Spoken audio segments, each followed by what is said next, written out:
ఆ ముసలి తాత ఎవరు? కథలు చెప్తుంటాడు నీలాగా.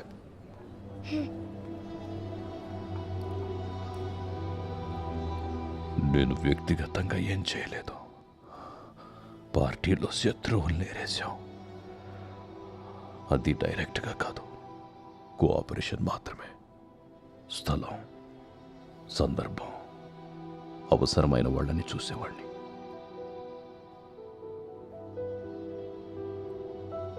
యూనియన్ లీడర్ని, ఏదో సాధించాలన్న తపన, కుర్రతనం, ఏం చేయడానికైనా వెనుకాడలేదు. రాధామణి ట్రాన్స్ఫర్ అయి వచ్చిన తర్వాతే నేను జీవితం గురించి కొత్త కలలు కన్నాను. రాధమ్మ కూడా నన్ను ఇష్టపడింది. కానీ వాళ్ళ ఆయన చనిపోయి ఎంతో కాలం అవ్వలేదు. బంధువులు ఏమనుకుంటారో అన్న భయం. ఆ రోజులు అలాంటివి. ఇప్పటికీ పెద్ద మార్పు లేదనుకోండి. రాధమ్మ నా జీవితంలోకి వచ్చాక నేను చేసిన నేరాలకి నాలో అపరాధ భావం మొదలైంది. ఒక్కొక్కప్పుడు బాగా తాగి ఒళ్ళు తెలియని స్థితిలో రాధమ్మ ఇంటికి వెళ్తుండేవాడిని. తన దగ్గర బాగా ఏడ్చి కొంచెం సమాధాన పడేవాడిని. ఆవిడ గోడ కానుకొని కూతుర్నోళ్ళలో పడుకోబెట్టుకొని నేను చెప్పేదంతా సైలెంట్గా వినేది. ఒక్క మాట మాట్లాడేది కాదు. రాధమ్మకి అన్నీ నువ్వే. తను చనిపోయాక కూడా నేను నిన్ను మర్చిపోలేదు. నువ్వెక్కడో చోట సంతోషంగా ఉండుంటావని సమాధాన పడేవాడిని. నిజమే అయి ఉండొచ్చు.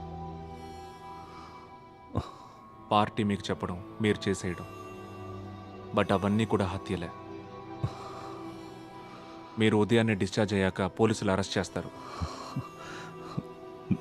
నన్ను నమ్మండి, నా చేతులతో నేనేమీ చేయలేదు. మీరు ఏదైనా చెప్పాలనుకుంటే పోలీసులకి, కోర్టుకి చెప్పుకోండి.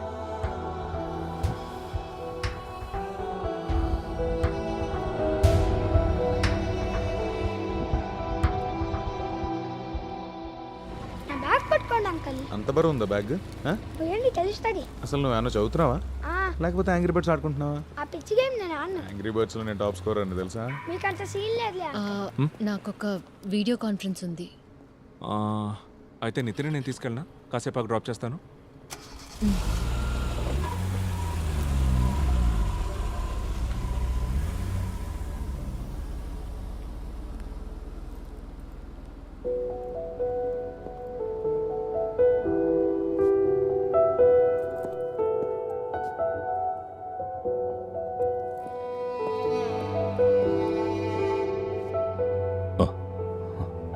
మిమ్మల్ని బస్ స్టాండ్లో వదిలిపెడతాను.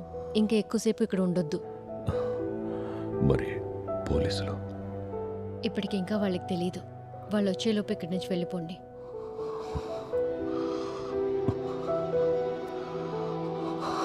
కనీసం మీరు అమ్మ కోసమైనా వెళ్ళాలి.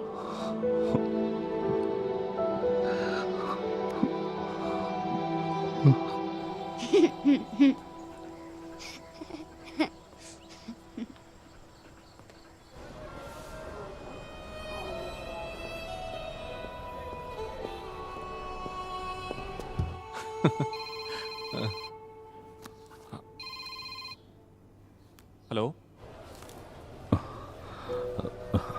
వద్దు.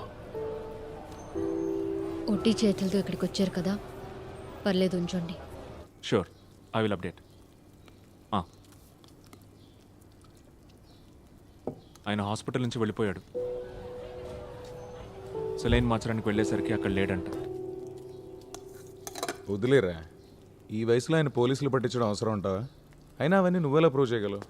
రే, ఆయనతో ఇవన్నీ చేయించిన పెద్ద మనుషులు ఇప్పుడు ఏ పొజిషన్లో ఉండుంటారో ఊహించుకో.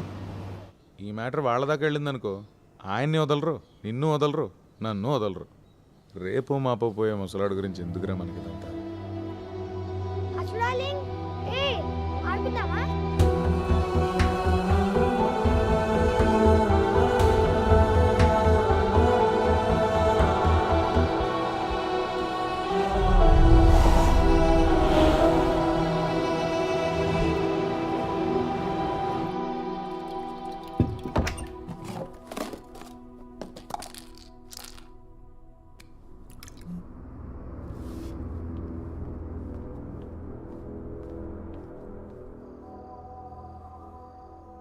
డార్లింగ్ ఇదిగో తిను దా.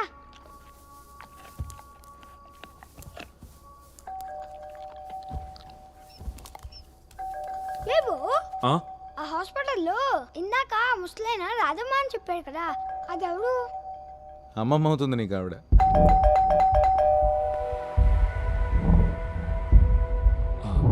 ఎందుకురా? ఒక రాధమ్మని చంపినావు కదా నాకు తెలుసు.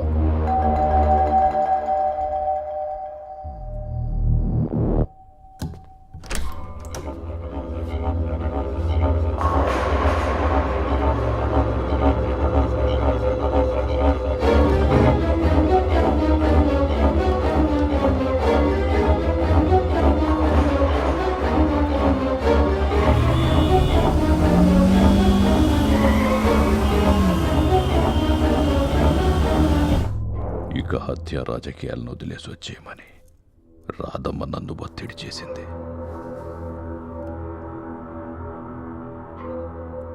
కానీ నేను వదల్లా. చివరికి తను నాకు దూరం అవుతుందేమో, నా రహస్యాలు బయట పెడుతుందేమో అనే భయంతో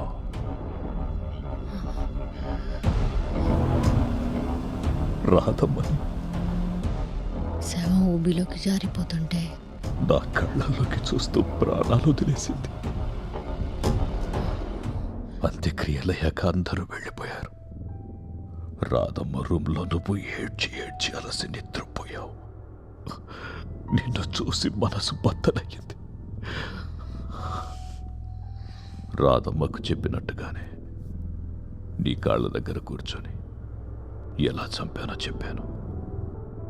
అదే నేను చేసిన పొరపాటు. నన్ను నమ్ము, నా చేతులతో నేనేం చేయలేదు. అమ్మని నువ్వేం చేసింది మర్చిపోకుండా ఉండడం కోసం నా మనసు నువ్వు చేసిన మర్డర్స్ అన్నీ గుర్తుంచుకుంది. అమ్మ ఆస్తమా రోగ అయి ఉండడం, నీ రాజకీయ పలుకుబడి అన్నీ సులభమయ్యే కదా.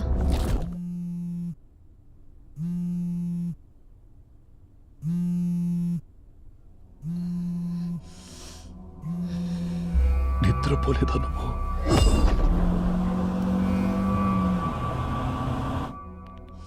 రాధమ్మకు చెప్పినట్టుగానే నీ కాళ్ళ దగ్గర కూర్చొని ఎలా చంపానో చెప్పాను. నీ కొడుక్కి కూడా ఈ కథలన్నీ తెలుసని ఆ డాక్టర్ చెప్పిందిగా.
Ah!